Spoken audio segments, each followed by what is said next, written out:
We've created a product essentially which we intend to be deployed permanently into ventilation systems in the nuclear industry and industries beyond that. The core innovation here is the ability to monitor and predict when ventilation systems become corroded. I set off a Gamechangers challenge a couple of years ago, which was to look at monitoring ductwork on the Sellafield site. Our existing solutions are all visual based, so these don't give us lots of data, they only give us very basic and very limited data.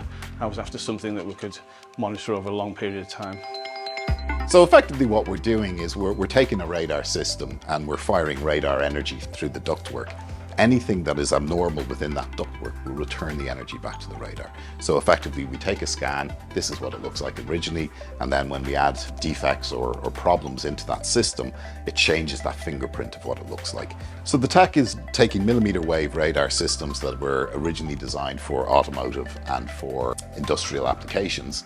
And we've built an IoT platform around that to take data from the radar, control it, and then also process that data. So the key innovation is in how we take that data and analyze it in order to get critical information about things like the ductwork. Therefore have a continuous flow of data that will describe how the ductwork is performing, over many, many years in the future. Essentially we see it anywhere where corrosion is a risk factor in ventilation systems. Millimeter wave radar technology is primarily used for automotive applications, so it's kind of very, very high volume, very low cost. What we're doing uniquely is figuring out how to reprogram these devices to operate and serve these kind of condition monitoring applications. It'll have a major impact in terms of running costs effectively, because a lot of this work has to be done through sending technicians out, having a look at the ducting, putting in endoscopes, rolling out robots. Trying to automate that process really reduces the number of man hours spent on condition monitoring, and if we can give them a real-time condition report, it should make their life an awful lot easier.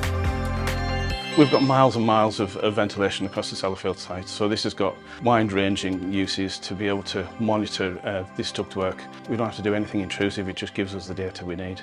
It'll definitely increase safety. I think right now, as we said, we can't quantify that information, and it's hard to look at kilometres of ducts across the site. So if we can give them a bit better overview of what their duct looks like, then that's obviously going to be a lot safer moving forward. And I think it'll be able to provide system engineers like myself with a lot of useful information and can be rolled out all around the site and maybe in the wider nuclear industry as well.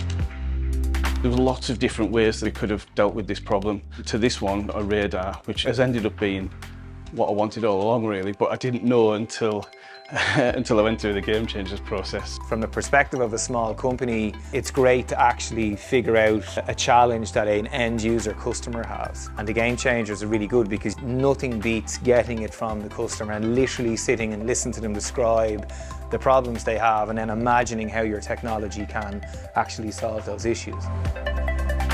We knew when we started to play around this technology about 4 years ago just how powerful it could be, but this challenge was our first opportunity to really put it to its paces. Seeing that data come back for the first time and say, you know what, wow, this is actually going to work in a real world scenario is really exciting. So yeah, we're really proud and looking forward to whatever comes next.